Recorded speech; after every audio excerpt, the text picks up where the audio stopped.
Hello and welcome to my channel, friends. So today we are going to discuss 50 MCQs based on sexual reproduction in angiosperms. तो इन MCQs में आपको कुछ extra भी information मिलेगी हर एक MCQ में कुछ ना कुछ, एंड आई थिंक आपके नियरली 100 से 120 MCQs इसमें प्रिपेयर हो जाएंगे. So without wasting any more time, let us move forward and start with the first MCQ. The study of pollen grains is. Pollen grains की स्टडी को क्या term दिया गया है? And the options are A pomology, B palynology, C palaeontology, D none of these. Try to answer the questions yourself, okay, and see for yourself आपको कितना आपकी preparation हुई है. So the correct answer here is option B, palynology. Okay, B is the correct answer. Now apart from this, pomology means study of fruits and paleontology means study of fossils, right? Moving to the next question. The stalk of ovule is option A chalaza, option B micropyle, option C funiculus, option D raphe. And the correct answer is option C funiculus. यहाँ पे मैं आपको diagram याद करा दूँ. This is the diagram of the entire carpel. पूरे female reproductive organ का ये डायग्राम है, गाइनोशियम का. ओके, इसमें दिस इज़ द ओवरी, ठीक है, and this is the ovule. Ovary और ओव्यूल का जो अटैचमेंट होता है, दिस पोर्शन, इसको क्या कहा जाता है? Funiculus. Okay, so you have to remember this. Next is most common type of ovule. Ovules different types की होते हैं, उसमें सबसे कॉमनेस्ट कौन सा है? Option A orthotropous, B anatropous, C circinotropous, D hemitropous. And the correct answer is option B, anatropous. Now let me remind you about the types of ovules.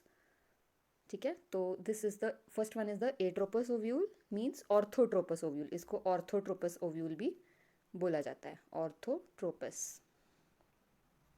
Okay, now imagine that एक flower है, एक फूल है, ठीक है. तो ये flower का मतलब अपर साइड है ये फ्लावर एक्चुअल, और ये उसकी स्टॉक है या उसकी डंडी है, ठीक है. तो अब ये स्ट्रेट अवे जो फ्लावर है, ये इसको हम एट्रोपस, इस टाइप के ओव्यूल को हम एट्रोपस या ऑर्थोट्रोपस कहते हैं, ठीक है. अगर हम इस फ्लावर को अपसाइड डाउन टर्न कर दें, ठीक है, इसकी डंडी को ऐसे घुमा दें, तो फ्लावर का फेस कहाँ हो जाएगा? नीचे की तरफ हो जाएगा.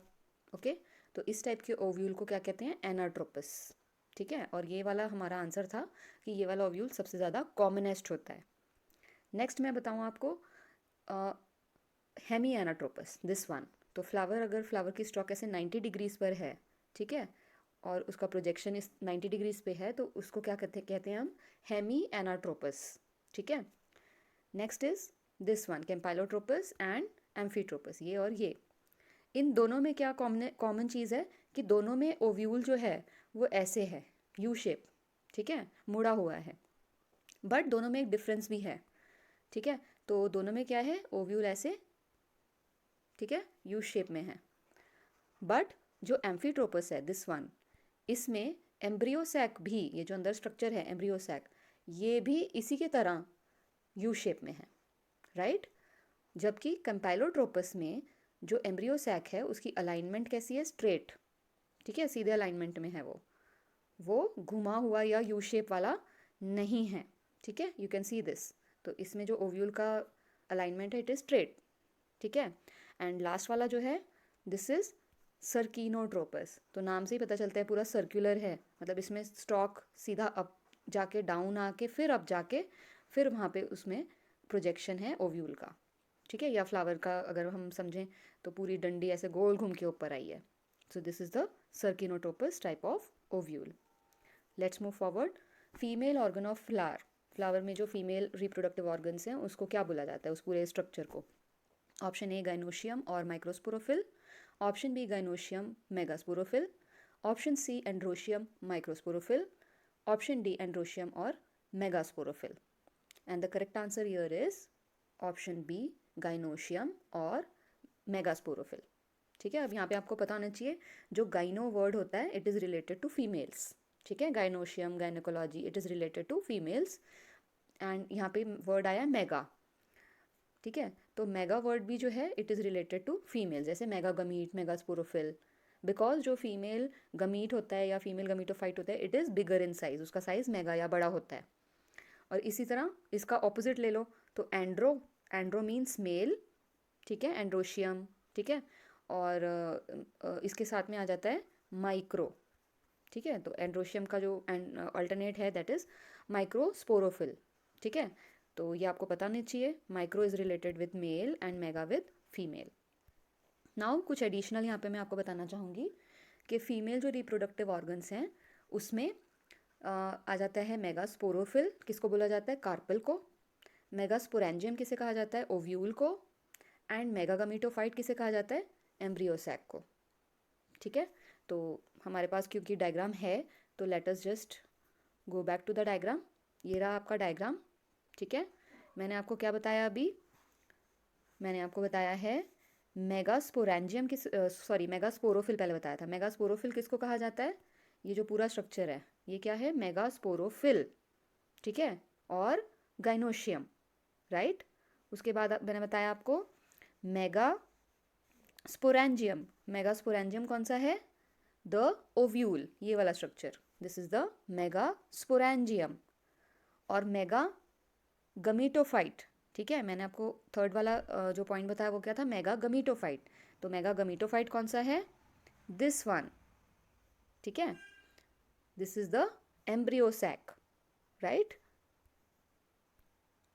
So let's get back, megasporophyll है कार्पल, मेगास्पोरेंजियम है ओव्यूल, और उसके अंदर मेगागमीटोफाइट है एम्ब्रियोसैक। इसी तरह मेल रिप्रोडक्टिव जो ऑर्गन्स हैं उसमें मेगास्पोरोफिल क्या है, स्टेमेन, मेगास्पोरेंजियम है पोलन सैक, एंड मेगागमीटोफाइट है pollen grain, right. Now let's move forward. The pollen tube absorbs nourishment from the dash during its growth, ठीक है। तो पोलन ट्यूब कब बनती है और कहाँ बनती है ये आपको पता होना चाहिए पहले तो, ठीक है, तभी आपको इसका आंसर पता लगेगा। तो फिर से डायग्राम पर जाते हैं। तो ये जो फीमेल रिप्रोडक्टिव पार्ट है या जो हमारा ये कार्पल है, जब पोलन ग्रेन यहाँ पहुँचता है पॉलिनेशन के बाद, पॉलिनेशन के वक्त, तो तब इसमें से पोलन ट्यूब निकल कर एंटर करती है into the female reproductive organs, ठीक है। तो ये स्टिग्मा से होते हुए कहाँ से जा रही है, स्टाइल, ये वाला पोर्शन है स्टाइल, स्टाइल से होते हुए ये कहाँ जाने की कोशिश करेगा, टू द ओव्यूल या एम्ब्रियोसैक, ठीक है। अब इसका रास्ता कहीं से भी जा रहा हो, ठीक है, but it will cross the style, ठीक है। ये यहाँ से भी आगे से अपना रास्ता ले सकते हैं, दूसरे तरफ से भी ले सकते हैं, ठीक है, डायरेक्टली यहाँ से भी जा सकते हैं, बट ये कॉमन पैसेज कौन सा है, स्टाइल। तो जब स्टाइल से पोलन ट्यूब गुजरती है उस टाइम पर इससे न्यूट्रिशन कहाँ से मिलता है, फ्रॉम द स्टाइल, ठीक है। तो let us move back to the question originally posted for us, कि pollen tube absorbs nourishment from the, option D आ जाएगा यहाँ पे, from the style during its growth. Now next, ये इंपॉर्टेंट क्वेश्चन है, अ बाइलोब्ड डाइथिकस एंथर। तो सबसे पहले तो आपको पता होना चाहिए बाइलोब्ड और डाइथिकस एंथर किसे कहा जाता है। बाइलोब्ड मतलब दो लोब्स वाला, ऐसे, ठीक है, ये एंथर है, दो लोब्स वाला एंथर। और डाइथिकस, अब थीका का मतलब क्या होता है, थीका मीन्स कंपार्टमेंट, ठीक है। तो बाइलोब्ड एंथर और डाइथिकस एंथर का मतलब क्या हुआ, ऐसा दिखने वाला एंथर, जो आपके बुक्स में भी इसका डायग्राम दिया हुआ है। तो इसमें ये वन लोब और ये सेकेंड लोब, ठीक है। इसमें दो थीके, फर्स्ट लोब में भी और सेकेंड लोब में भी दो थीके, तो ये क्या बन गया, बाइलोब्ड, ठीक है। और ये डाइथिकस, डाइथिकस मतलब दोनों लोब्स में दो दो आगे क्या हैं, चेम्बर्स हैं या थीके हैं, ठीक है। तो ऐसा एंथर जो कि बाइलोब्ड है, ठीक है, एंड डाइथिकस है, तो इसमें कितने चेम्बर्स होंगे, 4। ये क्या है, माइक्रोस्पोरेंजिया, इसके अंदर क्या बनता है, पोलन ग्रेन, ठीक है। तो इनका कहना है कि इस टाइप का जो एंथर है इसमें there are 100 microspore mother cells per microsporangium, मतलब इसमें भी 100, ठीक है, 100 माइक्रोस्पोर मदर सेल्स हैं, इसमें भी 100 माइक्रोस्पोर मदर सेल्स हैं, इसमें भी 100 माइक्रोस्पोर मदर सेल्स हैं, और इसमें भी, राइट। तो टोटल कितने माइक्रोस्पोर मदर सेल्स हुए, 4 टाइम्स 100 दैट इज 400, ठीक है। तो सबसे पहले तो माइक्रोस्पोर मदर सेल्स कितने हमारे पास, 400। अब आगे इन्होंने पूछा है, how many male gametophytes can this anther produce. तो इसमें मेल गमीटोफाइट्स कितने बनेंगे। ओके, तो हमने आधा क्वेश्चन तो यहाँ सॉल्व कर लिया कि हमारे पास माइक्रोस्पोर मदर सेल्स कितने हैं, 400। अब हमें ये बताना चाहिए कि एक माइक्रोस्पोर मदर सेल से, ठीक है, एक एमएमसी से कितने मेल गमीटोफाइट्स बनते हैं, 4। ठीक है, तो अगर हमारे पास 400 एमएमसी हैं तो कितने गमीट्स बनेंगे, 4 इंटू, सॉरी गमीट्स नहीं, gametophytes, 4 into 400 which means 1600, right. So हमारा करेक्ट आंसर यहाँ पे क्या है, ऑप्शन डी 1600।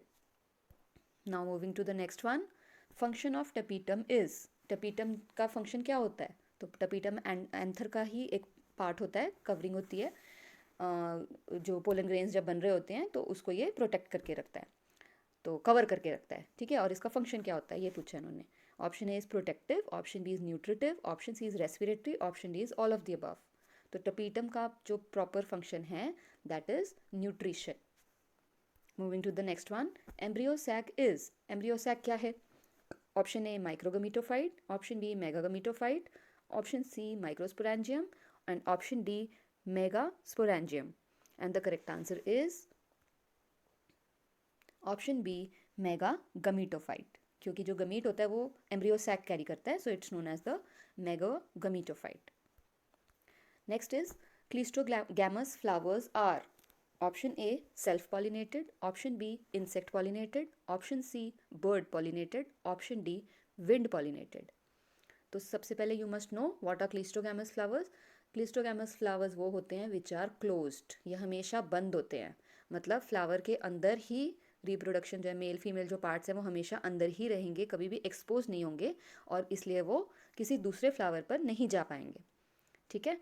तो ये हमेशा क्या होगा, इसमें जो रिप्रोडक्शन या पॉलिनेशन होगा वो ऑलवेज सेम फ्लावर में होगा, ठीक है। तो इसलिए इसका करेक्ट आंसर क्या होगा, ऑप्शन ए सेल्फ पॉलिनेटेड, ठीक है, because they don't have an option. Now जो दूसरे जो ऑप्शंस हैं, let us see, insect pollinated जो फ्लावर्स होते हैं, ठीक है, they are known as entomophilous flowers, entomophilous, ठीक है। इंसेक्ट से जो पॉलिनेशन करते हैं दे आर एंटोमोफिलस फ्लावर्स, ये पॉलिनेशन का एक टाइप है। Then we have bird pollinated flowers, they are the ornithophilous flowers, उनको क्या कहते हैं, ornithophilous flowers, okay. Then we have wind pollinated flowers, तो विंड पॉलिनेटेड कौन से होते हैं, they are known as anemophilous flowers, anemophilous flowers, right? So you must know these terms. Next is the flower of brinjal is chasmogamous. इनका कहना है, पहले ही बता दिया उन्होंने, chasmogamous होते हैं ब्रिंजल के फ्लावर, तो इसका मीनिंग क्या है। Option A its flowers are closed, option B its flowers are open, option C it is pollinated by bats, option D it is pollinated by snail. And the correct answer is its flowers are open. तो chasmogamous का मतलब क्या होता है, open flowers, ठीक है। इसके अलावा यहाँ पे जो ऑप्शन सी है पॉलिनेशन बाय बैट्स, तो let me tell you it is known as chiropterophily, ठीक है, chiropterophily. And the option D pollination by bats, it is known as malacophily, malacophily. ये सारे टर्म्स आपको पता होने चाहिए। Then move to the next question, mesogamy is, option A fusion of similar male and female gametes, B fusion of morphologically different but physiologically similar gametes, option C entry of pollen tube through integuments, and option D none of the above. Okay, and the correct answer is option C entry of pollen tube through integuments. ऐसा ही next question है इसी से related, entry of pollen tube through micropyle is, option A porogamy, option B mesogamy, option C chalazogamy, option D microgamy. And the correct answer is option A porogamy. Okay, so let me just revise again, pollen tube की entry ovule में कहीं से भी हो सकती है, तीन options हैं इसके पास। फर्स्ट है पोरोगेमी, ऐसे अगर एंट्री होती है माइक्रोपाइल से, ठीक है, it is known as porogamy. Second option है केलाजा, ये वाला पार्ट, अगर एंट्री केलाजा से होती है इट इज़ कॉल्ड केलाजोगैमी। और अगर पोलन ट्यूब की एंट्री इंटेग्यूमेंट्स से होती है, मतलब ये साइड से, इस साइड से या फिर इस साइड से, तो उसे कहते हैं मीजोगैमी। मीजोगैमी, यहाँ पे मीजो की स्पेलिंग रॉन्ग लिखी है, this should be mesogamy. Okay, moving to the next question. Secondary nucleus present in the middle of embryo sac is option A tetraploid, option B triploid, option C diploid, option D haploid, and the correct answer is option C diploid। तो embryo sac में जो centre में main बड़ा cell होता है वहाँ पे secondary nucleus present होता है, ठीक है, इट इज़ डबल न्यूक्लियस, वो दो न्यूक्लियस इकट्ठे होते हैं, it is a diploid structure. Okay, यहाँ पे भी दिख रहा है, ये देखो, ये वाला, दिस वन, ठीक है, it is a diploid structure, दो न्यूक्लियस इकट्ठे होते हैं। Then largest cell of ovule is option A megaspore mother cell, option B antipodal cells, option C central cell, option D size of cells are variable, and the correct answer is option C central cell. Egg apparatus consists of option A egg and antipodal cells, option B polar nuclei, C egg and synergids, D egg, and the correct answer is option A egg and antipodal cells. Then male gamete in angiosperms are formed by the division of option A vegetative cell, B microspore mother cell, C microspore, and D generative cell, and the correct answer is option D generative cell। तो जो gametes बनते हैं male reproductive part में या pollen tube में, वो किससे बनते हैं? फ्रॉम द पोलन ग्रेन में, sorry, from the generative cell.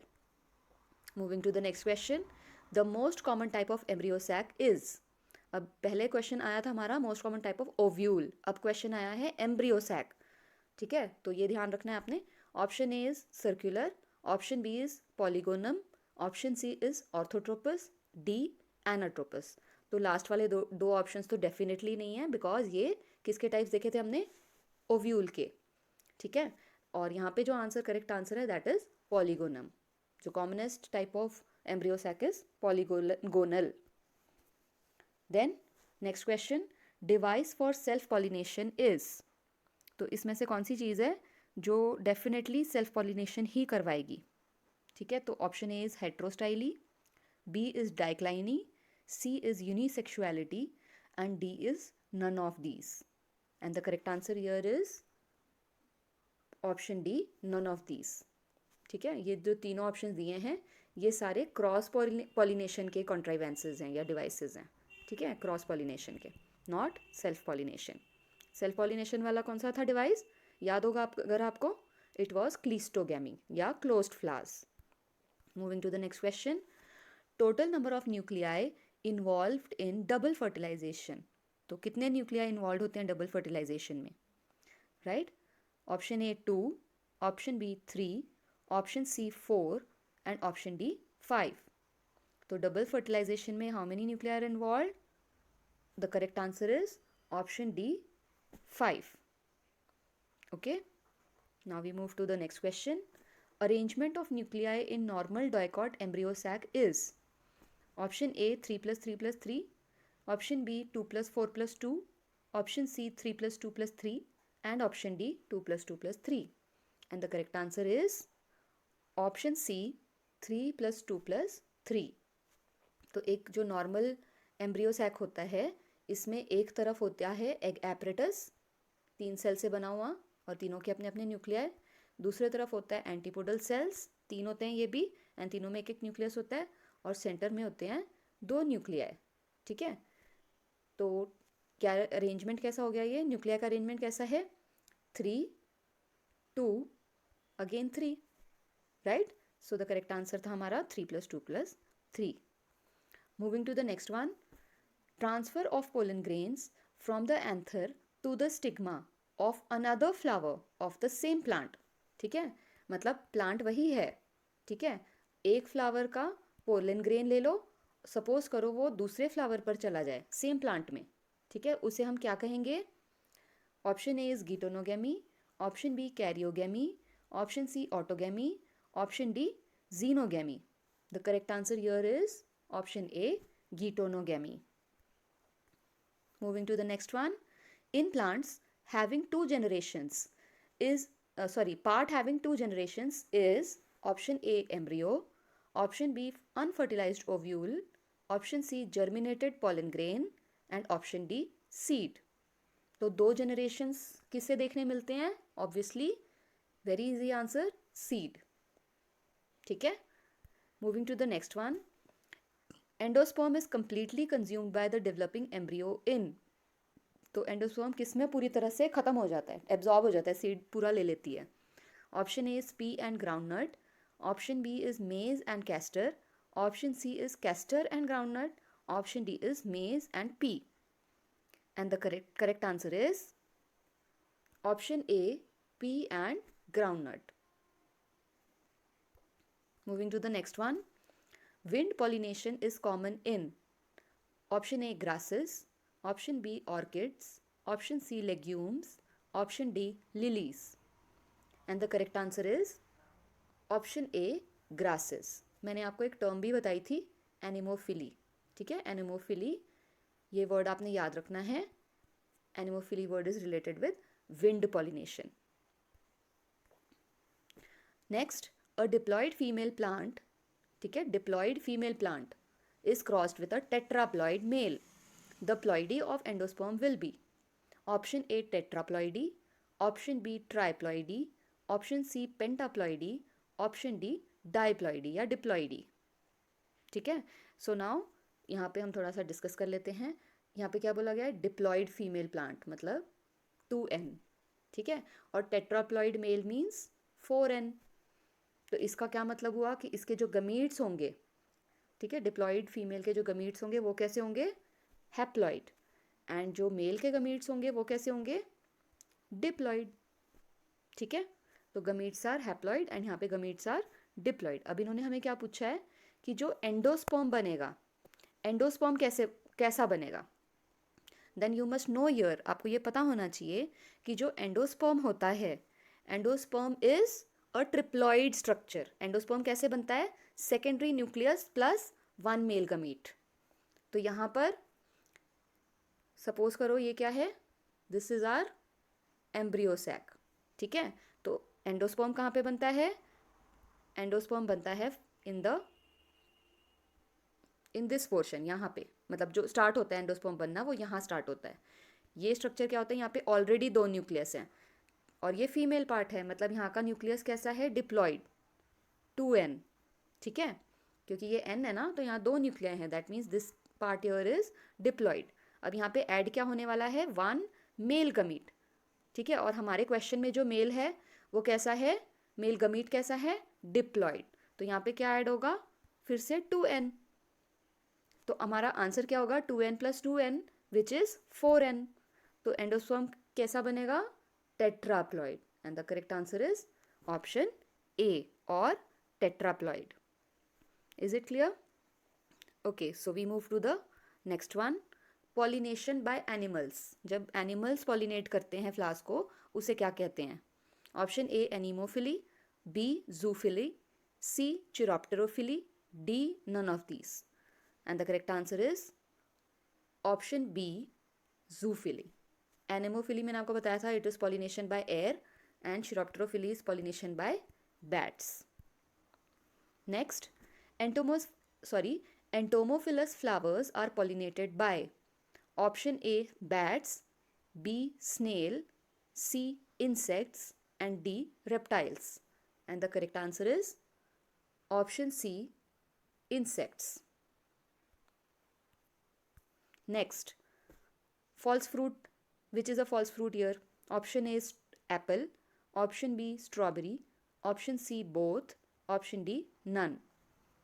And the correct answer is option C both. False fruit कौन से होते हैं? वैसे नॉर्मल जो ट्रू फ्रूट जिसको हम कहते हैं, ट्रू फ्रूट कौन सा होता है? जिसमें फ्रूट सिर्फ और सिर्फ ओवरी से बनता है, ओनली फ्रॉम ओवरी. ठीक है, और फॉल्स कौन सा होता है? फॉल्स फ्रूट वो होता है जिसमें फ्रूट जो बनता है वो ovary plus some other part, ठीक है, किसी और पार्ट से भी बनता है फ्रूट, तो उसे हम क्या कहते हैं, फॉल्स फ्रूट। फॉर एग्जाम्पल जो एप्पल होता है, ठीक है, एप्पल जो फ्रूट है it is made up of ovary, ठीक है, अलॉन्ग विद द थैलेमस, ठीक है। सपोज करो ये फ्लावर है, ये थैलेमस है उसका, ये ओवरी है, और ये उसके दूसरे पार्ट्स हैं, पेटल्स हैं, एंड्रोशियम, गाइनोशियम, जो भी। तो यहाँ पे एप्पल के केस में फ्लावर कहाँ से बनता है, सॉरी फ्रूट कहाँ से बनता है, ये पूरे पार्ट से, ठीक है, ये पूरे पार्ट से। और इसी तरह जो स्ट्रॉबेरी है, स्ट्रॉबेरी में भी जो फ्रूट बनता है it comes from the thalamus और रिसेप्टिकल। तो आपको ये वर्ड्स याद रखने हैं, थैलेमस या रिसेप्टिकल। मीनिंग इनके दोनों के ऑलमोस्ट सेम ही है, ठीक है। It means the fleshy part, जो पूरा फ्लावर जिसके ऊपर पूरा रेस्ट करता है या अटैच्ड होता है ना, वो सॉफ्ट सा पार्ट होता है, उसे थैलेमस या रिसेप्टिकल कहते हैं। जनरली बुक्स में एप्पल के साथ थैलेमस वर्ड यूज़ किया गया है, स्ट्रॉबेरी के साथ वैसे तो दोनों यूज़ किए गए हैं, बट रिसेप्टिकल ज़्यादा यूज़ किया गया है। Okay, now moving to the next question. Outer covering of the seed, option A testa, option B tegmen, option C pericarp, option D perisperm. So कोई भी सीड हो उसकी दो कवरिंग्स होती हैं, ठीक है। जो आउटर कवरिंग है उसको कहते हैं टेस्टा, और इनर वाली जो कवरिंग होती है उसे कहते हैं tegmen. So the right answer here is option A testa. Next, what protects the plumule during emergence from soil. तो ये जर्मिनेशन वाला क्वेश्चन आ गया। Answers are option A radicle, option B coleorhiza, option C coleoptile, option D none of these. Okay, तो जब seed germinate होती है, जब सीड में से प्लांट निकलने लगता है, तो सॉइल में से जब प्लांट निकलना चाहता है तो उसके पहले उसे कौन प्रोटेक्ट करता है, ठीक है, शूट को या प्लूम्यूल को कौन प्रोटेक्ट करता है। And the correct answer here is coleoptile. यहाँ पे दो वर्ड जो है ना, कोलियोराइजा एंड कोलियोप्टाइल, ये थोड़े कंफ्यूजिंग है, दोनों में कोलियो कोलियो लिखा है। इनमें से एक प्रोटेक्ट करता है प्लूम्यूल को, ठीक है, और दूसरा प्रोटेक्ट करता है रेडिकल को, ठीक है। तो आपको क्या याद रखना है, जो आर वाला है ना राइजा, ये राइजा किसको प्रोटेक्ट करता है, रेडिकल को, ठीक है, radicle, or or rhiza radicle. तो दूसरा वाला जो है कोलियोप्टाइल, ये किसको प्रोटेक्ट करता है, प्लूम्यूल को, पी पी, ठीक है, ये आपने याद रखना है। एक चीज़ और याद रखनी है कि रेडिकल कल कल को आगे चल के क्या बनता है, it gets converted to root, और प्लूम्यूल क्या बनता है, shoot, right. Okay, so we move to the next question. The aleurone layer in maize grain is rich इन। तो मेज या मक्की, ठीक है, वो एक्चुअली तो rich, it is rich in starch, starch बहुत हाई क्वांटिटी में होता है इन मेज, बट इन्होंने क्या पूछा है, एल्यूरोन लेयर की बात की है इन्होंने। तो आपको याद होगा अगर मेज़ का डायग्राम, तो कुछ इस तरह का डायग्राम होता है मेज़ का, ठीक है, ऐसा कुछ डायग्राम आपकी बुक में है। इसमें से जो ये वाला पोर्शन है ना, यहाँ पर होता है एल्यूरोन लेयर, ठीक है, पूरे चार सभी साइड्स में। Okay, so you must know कि aleurone layer is rich in what. The answers are option A proteins, option B starch, option C vitamins, and option D fats. And the correct answer is option A proteins. Next question, dash viable seeds can respire. Viable seeds can respire, ठीक है। Option A is all, option B some, option C no, and option D specific. And the correct answer is option A all.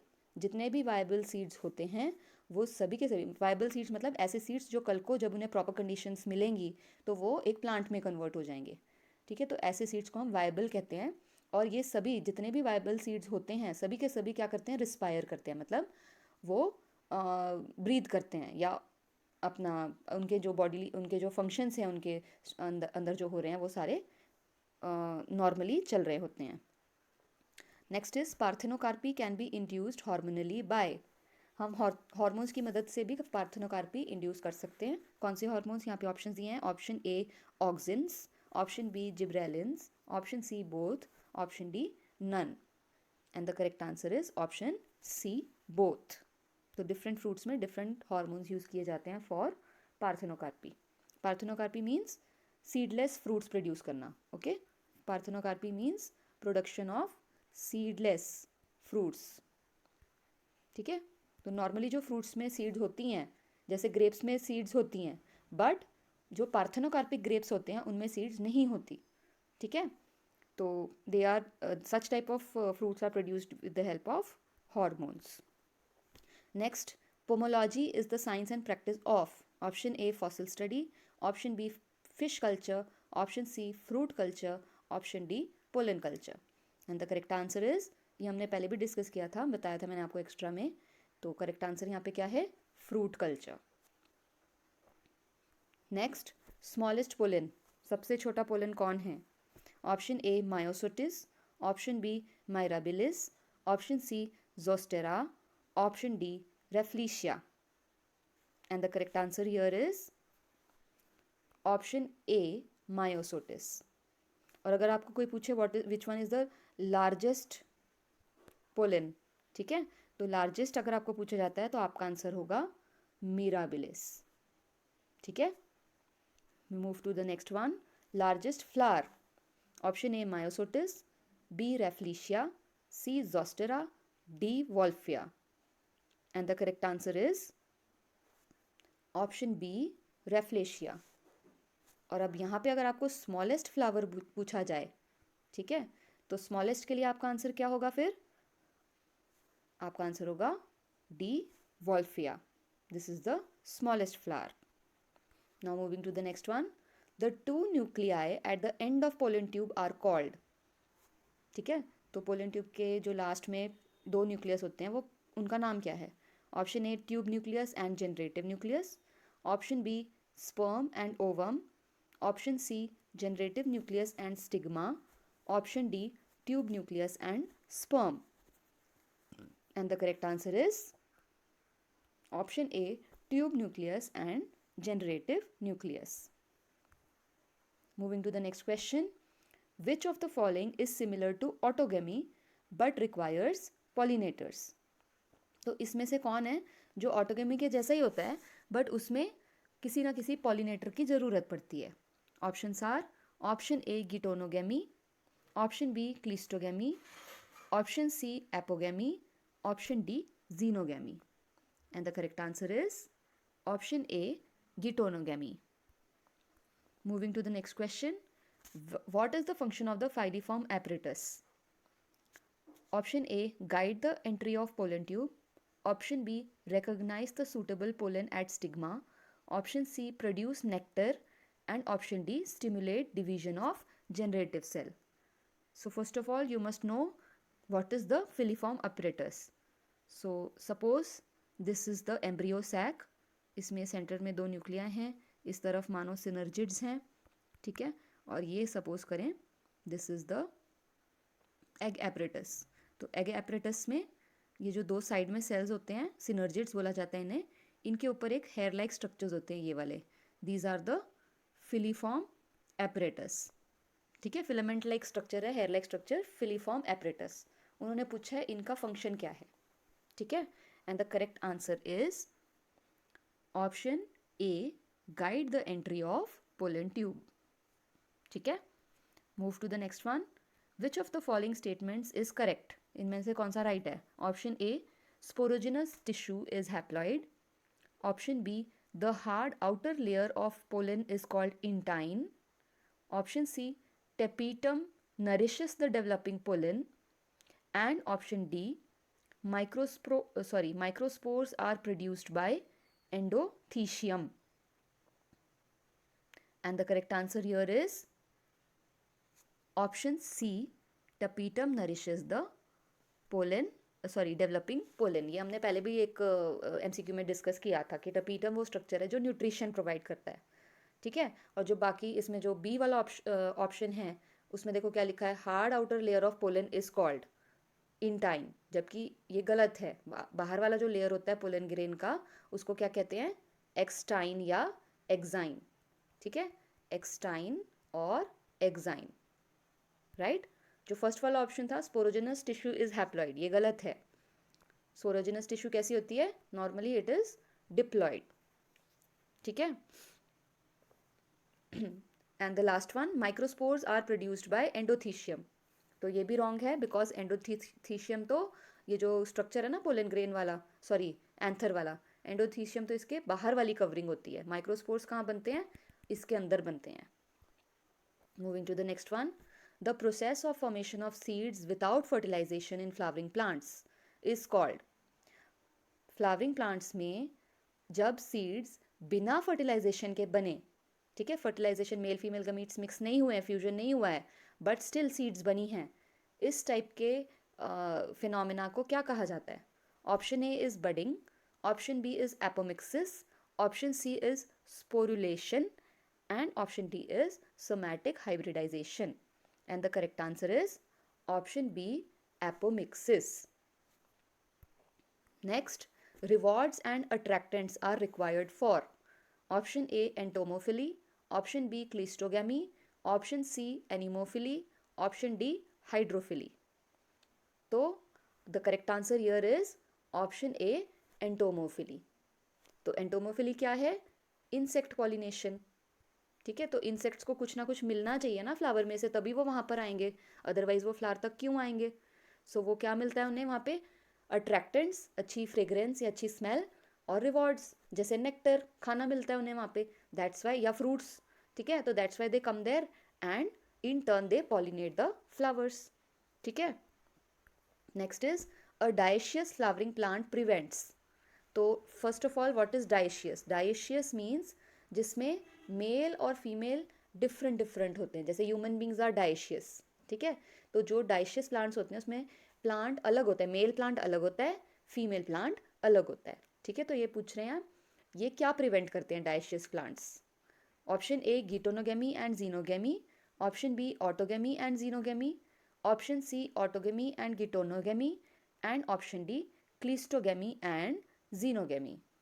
And the correct answer is option C, autogamy and geitonogamy. हमने देखा था ना, geitonogamy मतलब same plant के different flower में जब pollination होता है, ठीक है। तो ऑब्वियसली अगर प्लांट डायशियस है, डायशियस मतलब यहाँ पे ऐसा अरेंजमेंट है ही नहीं, ये हो ही नहीं सकता, यहाँ पे क्या होगा? मेल और फीमेल प्लांट ही डिफरेंट है, ठीक है, मेल प्लांट अलग है एंड फीमेल प्लांट अलग है, ठीक है, तो यहाँ पे गिटोनोगेमी का सवाल तो है ही नहीं। प्लस ऑटोगेमी, ऑटोगेमी अगेन यही है, सेल्फ पॉलिनेशन का ही टाइप है, जिसमें सेम प्लांट में सेम फ्लावर में पॉलिनेशन होता है। Move to the next one, which of the following fruit is produced by parthenocarpy? तो ये आपने रट लेना है। Option A is brinjal, option B is apple, option C is banana, option D is jackfruit. And the correct answer here is option C, banana, ठीक है। तो ये बहुत कॉमन है, ये पार्थेनोकार्पी का कोई अगर आपको एग्जाम्पल पूछे तो सबसे कॉमन एग्जाम्पल आएगा banana. Next is a mass of nutritive material outside the embryo sac. Embryo sac के बाहर अगर कोई न्यूट्रिटिव टिश्यू बनती है उसे क्या बोला जाता है? Option A is protoplasm, option B is pericarp, option C is ectoderm, option D is perisperm. And the correct answer is option D, perisperm. Moving to the next one, functional megaspore in a flowering plant develops into option A endosperm, option B ovule, option C embryo sac, option D embryo. And the correct answer is option C, embryo sac. Moving to the next one, exine layer of pollen grain is made up of। pollen grain की दो coverings होती हैं, मैंने पहले भी बताया था, outer and inner. Outer वाली एक्साइन, इनर वाली इंटाइन। तो आउटर वाली जो एक्साइन लेयर है हार्ड लेयर होती है, स्पाइनी होती है, and it is made up of what? Option A sporopollenin, option B is pectin, option C cellulose, option D chitin. And the correct answer is option A और sporopollenin.